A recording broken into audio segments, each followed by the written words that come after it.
Bapak Ibu para jamaah sekalian yang disayangi Allah dan dicintai Allah, insya Allah mudah-mudahan sesuai jadwal kami akan berangkat umrah di tanggal 15 Januari, kurang lebih 10 hari lagi. Kalau tidak ada perubahan jadwal, insya Allah kami akan membawa jamaah umrah dan berangkat insya Allah di tanggal 15 Januari. Dan kami juga membuka paket umrah awal puasa Ramadan tahun ini. Insya Allah nanti akan berangkat di tanggal 28 Februari. Awal Ramadan sudah ada di Saudi. 10 pertama insya Allah ada di Makkah dan Madinah. Siapa tahu ada yang kepingin berangkat di awal Ramadan bersama kami, maka kami buka dengan harga 33 juta rupiah. Harganya adalah 33 juta rupiah. Perjalanan selama 12 hari. Siapa yang berminat maka segera mendaftar. Insya Allah kami akan memberikan pelayanan yang semaksimal mungkin.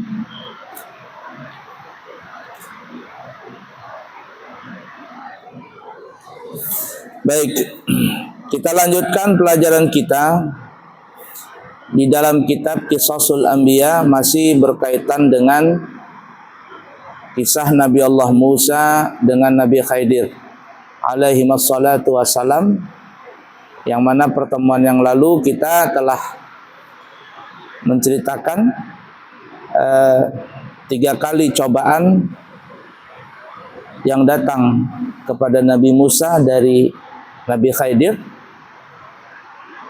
tapi Nabi Musa selalu bertanya sampai akhirnya diputuskan. Yang ketiga kali sudah bertanya, di situ diputuskan perpisahan antara Nabi Musa dengan Nabi Khidir. Yang pertama kemarin adalah kita ceritakan Nabi Khidir naik kapal beserta Nabi Musa, kemudian kapalnya orang itu biar orang bahasa Banjarnya dibungkas. Tapi kapal itu walaupun rusak, namun air tidak masuk ke dalam kapal. Nabi Musa protes ya maksudnya. Lalu Nabi Khidir mengatakan, bukankah sudah kukatakan di awal kalau ingin ikut denganku maka jangan bertanya. 1 kali gagal sudah. Kemudian sampai di pantai, di tempat lain, di pulau lain. Lalu berjalanlah Nabi Musa dengan Nabi Khidir. Mereka berdua melihat anak-anak laki-laki sedang bermain, banyak anak laki-laki. Tapi di antara anak laki-laki yang sedang bermain di situ, ada anak laki-laki yang paling dominan. Ada yang mengatakan anaknya paling ganteng, paling baik semuanya. Tiba-tiba didatangin oleh Nabi Khidir, dipanggil gitu ya. Lalu dicekik anak tadi sampai mati. Nah, ini parah lagi dari yang di awal, kata Nabi Musa. Maka Nabi Musa pun menegur Nabi Khidir, kenapa bisa seperti itu? Kata Nabi Khidir, ini sudah kedua kali. Bukankah kukatakan engkau jangan bertanya apa yang kukerjakan? Sampai akhirnya diberikan kesempatan untuk yang ketiga kali. Berjalanlah Nabi Musa dengan Nabi Khidir sampai akhirnya di satu kampung yang mana penduduk kampung itu, penduduk desa itu semuanya pelit. Jangankan ngasih makan, ngasih minum saja nggak ada. Jangankan ngasih minum, ngasih tempat istirahat saja tidak ada. Sampai akhirnya Nabi Musa dan Nabi Khidir melihat ada satu bangunan rumah yang dindingnya sudah keropos, sudah mau roboh. Lalu Nabi Khidir membaiki rumah tersebut. Nabi Musa bertanya, hai Nabi Khidir, alangkah baiknya kita ngambil upah dulu dengan orang sini. Siapa pemilik rumah ini? Kita anggarkan, kita mau ngerjain rumah ini harus minta upah. Ini penduduknya pada pelit semuanya. Lalu kita baikin rumah orang tanpa minta gaji lebih dahulu, tanpa ada perjanjian upah. Nah, akhirnya kata Nabi Khidir, ini yang ketiga kali engkau bertanya. Disinilah perpisahan antara aku denganmu. Tapi kata Nabi Khidir, sebelum kita berpisah, aku, kata Nabi Khidir, akan memberitahukan rahasia hikmah di balik 3 peristiwa yang engkau saksikan.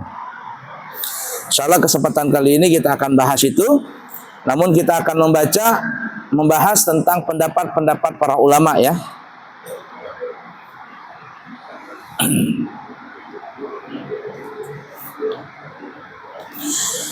Sa'id bin Jubair berkata bahwa Ibnu Abbas mengemukakan di hadapan mereka terdapat seorang raja yang akan merampas setiap perahu yang baik.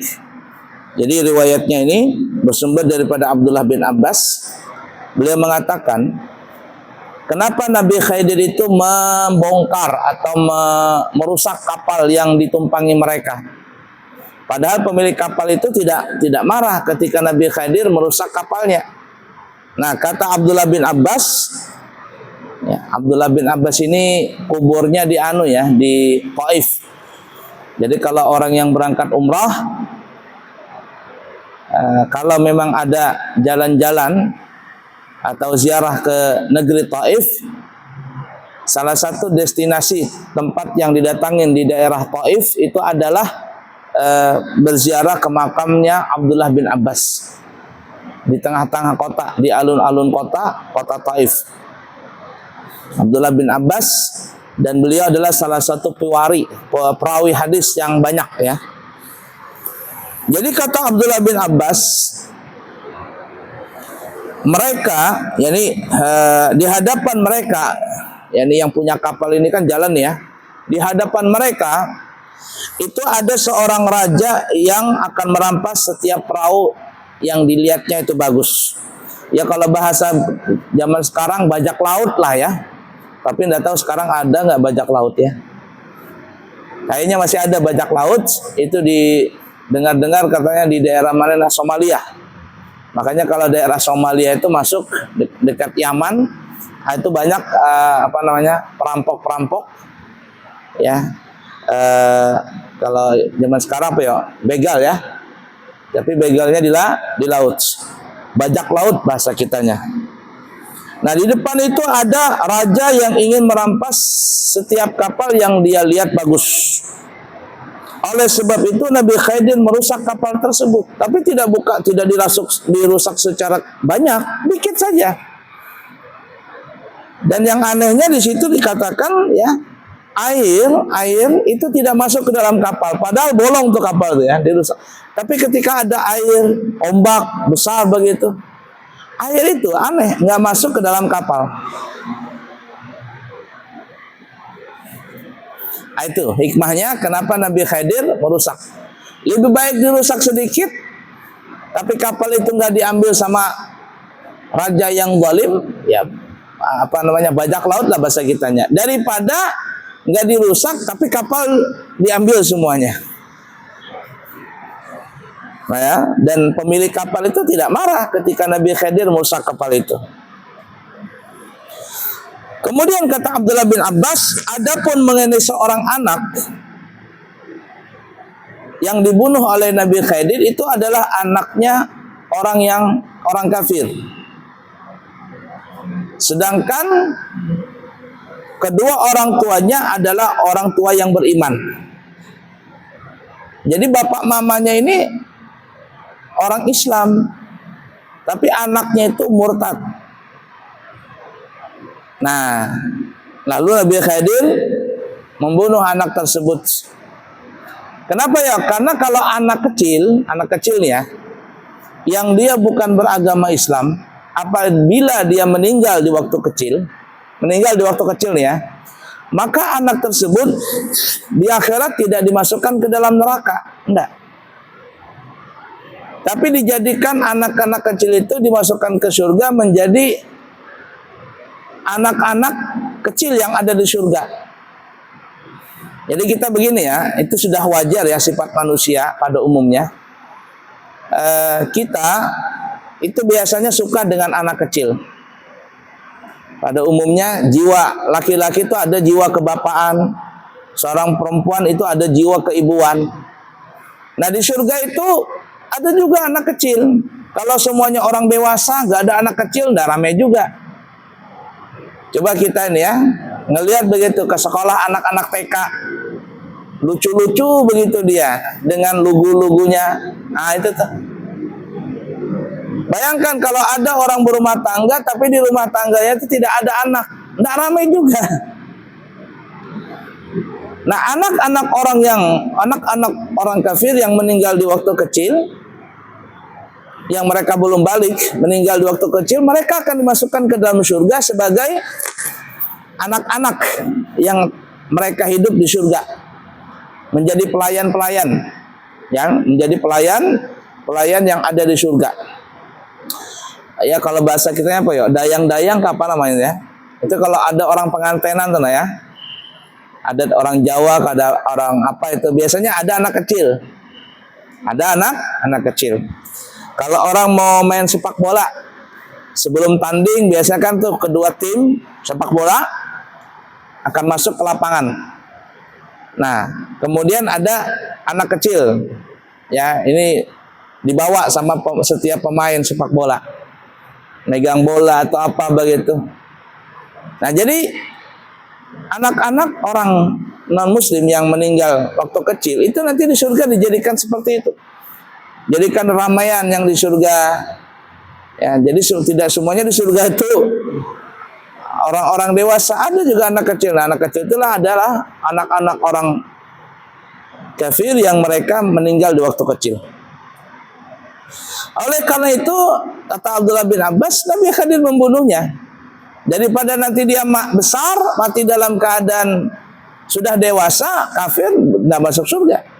Lebih baik dibunuh di waktu kecil, orang tuanya toh tidak marah juga. Di akhirat nanti mereka bertemu, yakni kedua orang tuanya dengan anaknya bertemu di surga nanti. Ingat ya, ini Nabi Khidir. Jangan kita turutin ini. Ada orang non muslim dibunuh begitu, ditangkap polisi. Makamnya lain kita ya. Ini Nabi Khidir. Jadi kalau ada orang zaman sekarang ngaku-ngaku jadi wali, lalu membunuh orang walaupun itu anak kecil, tidak boleh. Jangankan membunuh, memukul aja sekarang bermasalah. Mukul bermasalah. Jangankan mukul, ngejek saja, ngejek nih. Pencemaran nama baik itu bisa lari ke polisi dan dihakimi lalu dipenjara. Jadi bermasalah. Jadi jangan salah kaprah nanti kalau siapa tahu ada orang yang ngaku-ngaku wali seperti itu, hati-hati ya. Kemudian Imam Bukhari juga meriwayatkan hadis yang senada dari Abi Qatadah, dari Qutaidah ya, bukan Abi Qatadah, dari Qutaidah, dari Sufyan bin Uyainah. Dalam hadis disebutkan bahwa Nabi Musa keluar berangkat pergi bersama seorang pemuda yang bernama Yusha bin Nun. Dan Yusha bin Nun ini adalah juga seorang nabi yang pernah kita ceritakan itu. Ini dalam riwayat Imam Bukhari ya, sama ya. Keduanya berhenti di sana, Yusha bin Nun ya, dengan membawa ikan besar di dalam, kalau zaman sekarang apa namanya bahasanya? Tas ya. Orang di Banjar itu nah kalau dia mancing dapat ditaruh apa namanya di dalam wadah itu, apa namanya bahasa Banjarnya itu? Bukan luka ya, kalau luka untuk menangkap ikan. Ini ya, bakul lah ya. Ya, di dalam bakul. Karena kata Allah kemarin kepada Nabi Musa bertanya kepada Allah, "Ya Allah, bagaimana aku mencari Nabi Khidir?" Kata Allah, "Bawalah ikan." Bawalah ikan. Bahkan ada yang mengatakan ikan mati itu. Ada pendapat yang mengatakan bukan ikan hidup, ikan mati, ikan asin. Nanti kalau seandainya kamu beristirahat, kamu lihat tempatnya itu tidak ada ikannya, maka disitulah Nabi Khidir berada di situ. Nah, ketika Nabi Musa dengan Yusha bin Nun juga Nabi, Sampai di sebuah batu besar, keduanya berhenti di sana, beristirahat, lalu mereka berebah-berebah, menyandarkan di batu tadi, dan mereka tertidur. Siapa tertidur? Nabi Musa dengan Yusha bin Nun. Yusha bin Nun adalah murid Nabi Musa, muridnya Nabi Musa. Sufyan berkata dalam hadis yang lain bahwa pada pangkal batu itu terdapat sumber mata air. Ada sumber mata air yang dikenal dengan air kehidupan, karena tidak ada satupun yang terkena airnya, karena tidak ada sesuatu apapun yang terkena airnya, melainkan ia akan menjadi hidup. Ma'ul hayah, air kehidupan. Lalu ikan yang dibawa Nabi Musa itu terkena air tersebut, dan akhirnya, ya itu yang kita katakan tadi ya, ada pendapat yang mengatakan bukan ikan hidup tapi ikan mati. Ya mungkin ikan asin lah bahasa kitanya sekarang ini. Terkenalah air itu. Di puncak batu tadi itu ada sumber, ada airnya. Nah air ini mengenai ikan tadi, ikan yang dibawa sama Yusha bin Nun itu loh, di dalam bakul tadi. Setelah terkena air itu, lalu ikan tadi bergerak-gerak. Bergerak-gerak. Setelah bergerak, hidup ikannya. Lalu ikan tadi itu pun melompat dari bakul. Bahasa kitanya bakul ya, melompat dari bakul tadi. Melompat dari bakul tadi, lalu ikan itu berjalan di pasir. Nyet, jalan sampai akhirnya dia masuk ke dalam laut. Karena itu di pinggir laut, masuk. Ketika Nabi Musa terbangun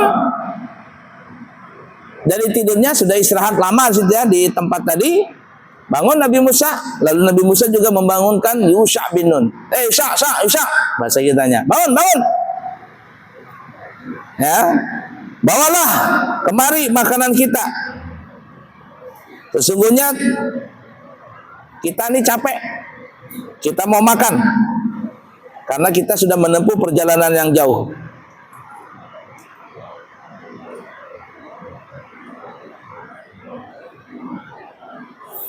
Nah itu tuh ya, itu ceritanya. Dalam cerita yang lalu kita ceritakan, ini gabungan cerita ya, gabungan pendapat para ulama. Kalau cerita yang lalu itu tidak ada dikisahkan ikan ini terkena air. Cuman ikan itu langsung melompat ke laut, berjalan. Lalu Nabi Musa terbangun dari tempat tidurnya, jalan dengan Yusha bin Nun. Jalan, sudah jauh jalan, perut Nabi Musa lapar. Kata Nabi Musa, ayo keluarkan bekal, kita mau makan. Ketika dibuka bekalnya, ternyata ikannya hilang. Nabi Musa berkata kepada Yusha bin Nun, mana ikannya? Kata Yusha bin Nun, nggak tahu. Mungkin ikan ini hilang di waktu yang kita istirahat pertama tadi. Nah, Nabi Musa teringat, oh disitulah Nabi Khidir berada. Nabi Khidir berada. Ayo kita kembali ke tempat tadi. Berjalan berkilo-kilo, berpuluh-puluh kilo, kembali ke tempat asal.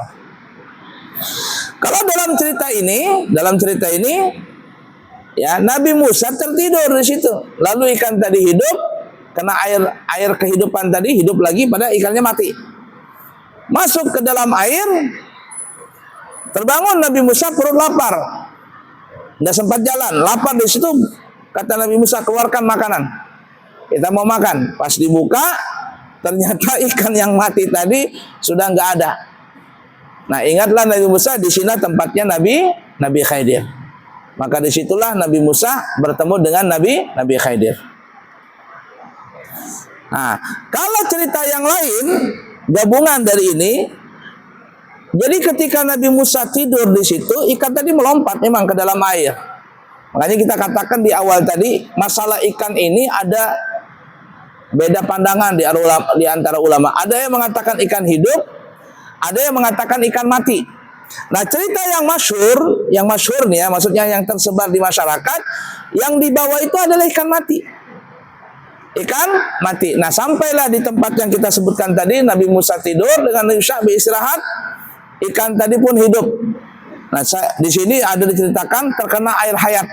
Dalam cerita yang banyak tersebar, ikan itu cuma hidup, tidak ada kena air kehidupan itu. Ikan itu hidup langsung berjalan di pasir menuju ke pantai, lompat-lompat, goyang-goyang sampai ke pantai. Ya, nah setelah itu bangunlah Nabi Musa setelah cukup beristirahat. Bangunlah Nabi Musa, lalu Nabi Musa membangunkan Yusha bin Nun, lalu Nabi Musa berkata, ayo kita lanjutkan perjalanan. Jalan lama sudah nih, berpuluh-puluh kilo, mungkin ratusan kilo, perut lapar. Nabi Musa merasa lapar. Kata Nabi Musa, buka makanan itu. Ternyata pas dibuka, ikan yang dalam bakul tadi nggak ada.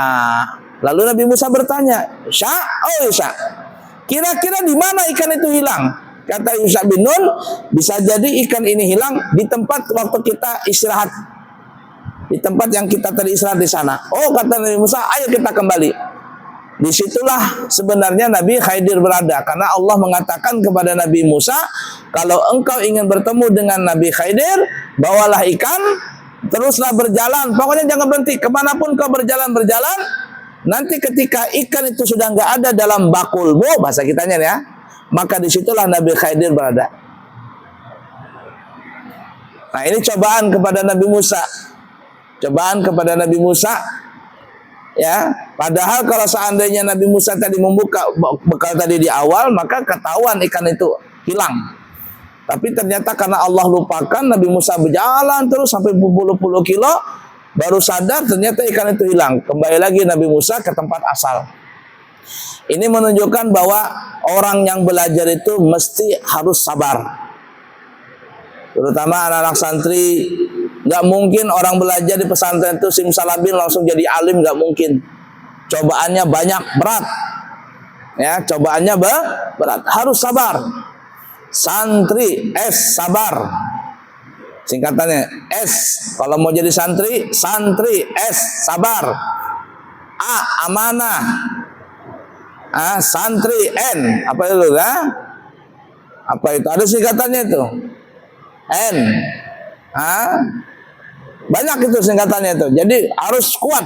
Intinya kuat di dalam belajar. Kalau jadi santri nggak sabar, aduh. Setahun 2 tahun capek jadi santri. Berhenti aja, selesai sudah, nggak bisa jadi ulama. Nggak tahan cobaan, ikan asin aja. Nggak usah jadi santri, gagal dia jadi ulama. Nggak pernah akan ketemu ilmu. Nah ini nih, itu harus seperti itu orang belajar. Baik, nah itu pendapat-pendapat ya yang berkaitan dengan ikan kemarin, ikan yang kita sebutkan pada pertemuan yang lalu. Kemudian kita pindah lagi. Di dalam riwayat hadis, ini sudah kita sebutkan kemarin tapi ada tambahan. Ketika Nabi Musa dengan Nabi Khidir sudah berada di kapal, tiba-tiba ada seekor burung pipit hinggap di tepi perahu. Ya, di tepi perahu yang ditumpangi. Bahasa kitanya kapal kelutuk lah. Ada burung pipit di situ. Lalu si burung itu mematuk dengan paruhnya ke dalam laut untuk mengambil air laut tadi.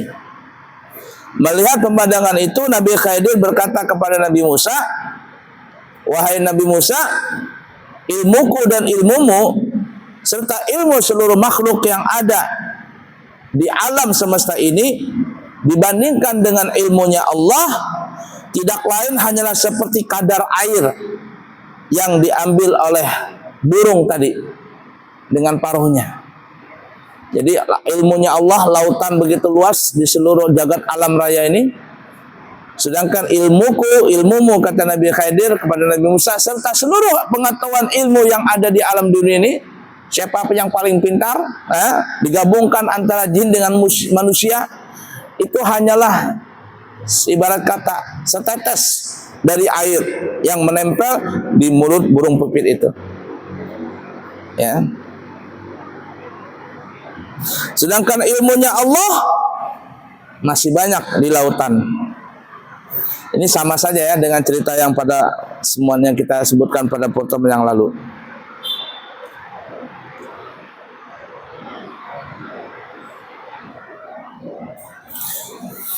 Baik, riwayatnya sama saja. Kemudian pendapat ulama, Sa'id bin Zubair juga berkata, ketika aku berada di sisi Abdullah bin Abbas di rumahnya, ia bercerita. Ia berkata, bertanyalah kepadaku,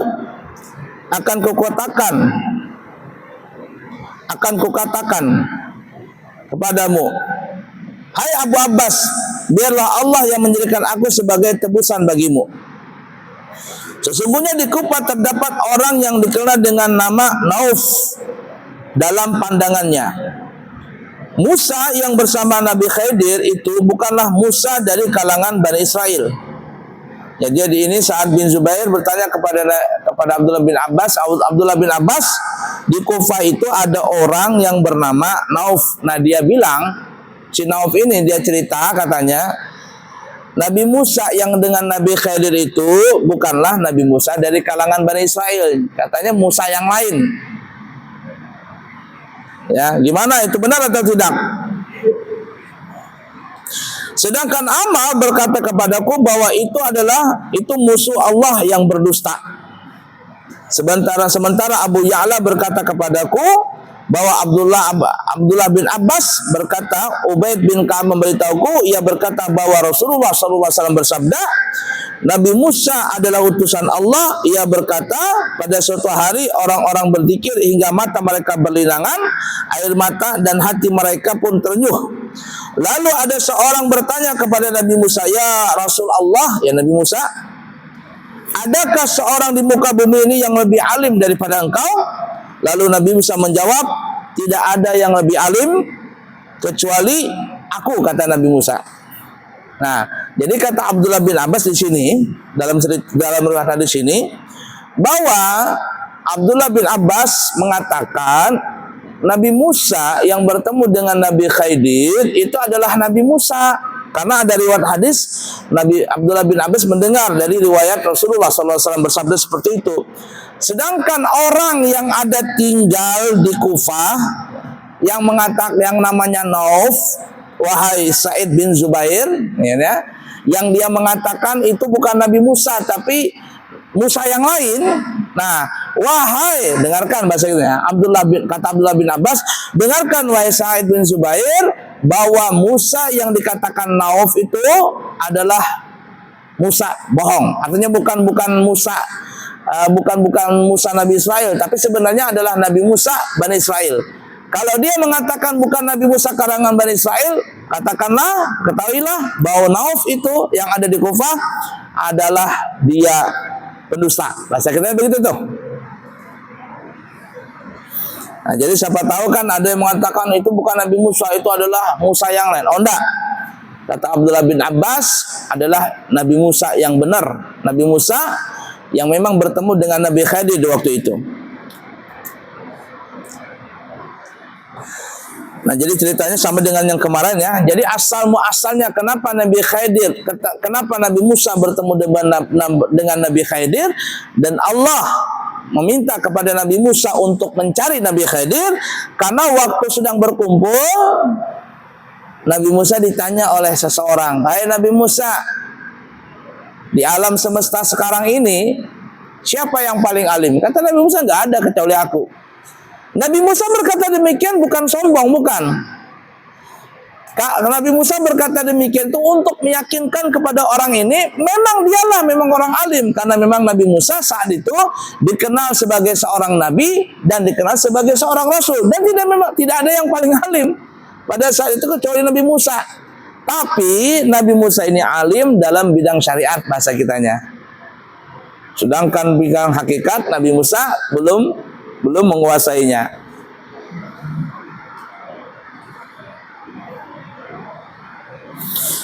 Nah, atas pernyataan Nabi Musa tadi, yang sebenarnya dia tidak ada niat untuk sombong, Allah itu tidak menyukainya. Allah Subhanahu wa taala dalam ya, kata Nabi, Allah tidak menyukai itu. Lalu Lalu Allah berkata kepada Nabi Musa, "Hai Musa, ada yang lebih alim daripadamu." Ya, ada yang lebih alim padamu. Lalu Nabi Musa bertanya, "Di manakah orang yang lebih alim daripadaku itu ya Allah? Aku ingin belajar kepadanya."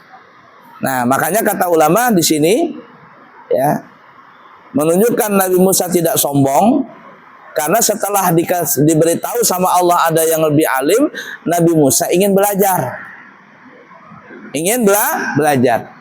Nah, walaupun Nabi Musa tidak mengakui bahwa itu kesombongan, tapi ucapan itu kurang pantas lah dikatakan. Kalau seandainya itu ya Nabi Musa mengatakan, insya Allah aku yang alim.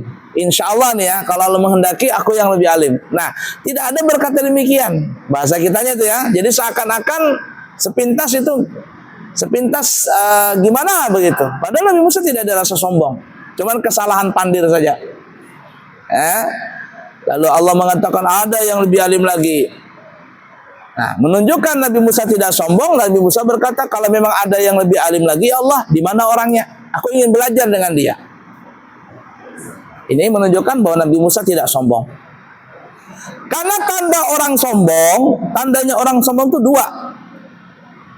Jadi orang sombong itu bukan di ucapan, maksudnya bukan dari ucapannya dia, bukan dengan gayanya dia, tapi tanda sombong itu sebenarnya dari dalam hati yang keluar dengan ucapan, keluar dengan tindakan. Tandanya itu ada dua. Ya. Jadi jangan dikatakan umpama orang yang mengatakan saya ini begini. Itu bisa jadi dia nggak sombong, cuma dia meyakinkan orang bahwa aku memang ahli. Aku memang pantas seperti itu, aku bisa memegang itu. Untuk meyakinkan orang, tidak ada niat sombong. Bisa seperti itu. Ya. Ada orang ngelamar kerja, "Bapak pengalaman apa kerjanya?" "Oh, sebelum ini saya kerja di sini, pengalaman saya di sini." Bukan niat sombong, tapi untuk meyakinkan orang yang bertanya kepada dia. Nah, beda orang sombong. Kalau sombong itu tandanya dua kata Nabi. Apa itu? Batarul haq. Pertama, nggak mau terima nasihat. Dinasihatin ngeyel, dikasih tahu ngeyel. Itu tanda orang sombong. Banyak kalau orang sombong itu, kamu ini baru anak kemarin. Siapa kamu ini? Nah, ketika dia sudah begitu, sombong sudah. Yang kedua tanda orang sombong, wahikarul mu'minin. Batarul haq wahikarul mu'minin. Dia pertama tidak mau terima nasihat, yang kedua menghina orang lain. Makanya tanda orang sombong gitu tuh. Kamu ini baru hidup kemarin, sumur jagung, berani-berani nasihati. Nah, itu tuh ya. Kamu nggak tahu aku kah? Nah, itu ya. Nah, itu tuh ya. Nah, itu tuh. Itu tanda orang sombong. Tapi kalau seandainya ada orang, kamu kerjanya apa? Pengalaman kerjamu apa? Begini, begitu, begitu. Dia ceritakan pengalaman dia, lalu ditanya lagi, apakah kamu kenal ini? Pernah belajar ini? Katanya saya nggak pernah belajar itu. Dan saya akan belajar, suatu saat saya akan belajar itu. Maka orang yang mengaku-ngaku tadi itu bukanlah sombong. Kenapa? Karena dia ada niat ingin menambah ilmu. Seperti Nabi Musa ini. Ketika Allah beritahu ada yang lebih alim lagi dari engkau wahai Nabi Musa. Oh ya kayak Allah. Di mana orangnya? Aku kepingin belajar. Lalu Allah berkata kepada Nabi Musa, wahai Musa, kalau memang engkau ingin belajar kepadanya, menimba ilmu kepadanya, temuilah orang itu. Dan orang itu berada di pertemuan dua lautan. Ya, ada pertemuan dua lautan. Itu kalau kita nonton di YouTube Jejak Rasul, itu diterangkan di mana ketemunya Nabi Musa itu di Jejak Rasul itu. Antara dua lautan. Jadi yang satu biru, satu keruh. Nggak mau bersatu dia lautan tadi itu. Ya, lautan ini warnanya ini, lautan ini yang sebelahnya warnanya keruh. Nggak mau bersatu dia. Disitulah Nabi Khidir berada. Cari pantainya.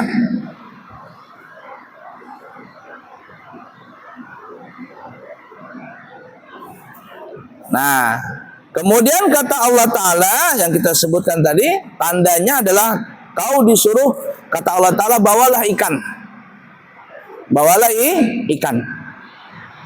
Ketika ikan itu sudah tidak ada lagi bersamamu, maka disitulah Nabi Khidir berada. Itu ya yang kita sebutkan ceritanya. Nah, lalu Nabi Musa berjalan, yang kita sambung-sambung cerita tadi ya, sampai akhirnya ikan tadi hilang dari bakulnya.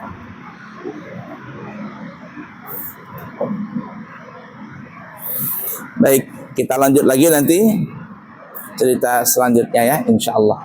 Kiranya cukup sekian dulu. Semoga bermanfaat. Subhanakallahumma wa bihamdika asyhadu an la ilaha illa anta astaghfiruka wa atubu ilaihi wa akhiru kalam. Wassalamualaikum warahmatullahi wabarakatuh.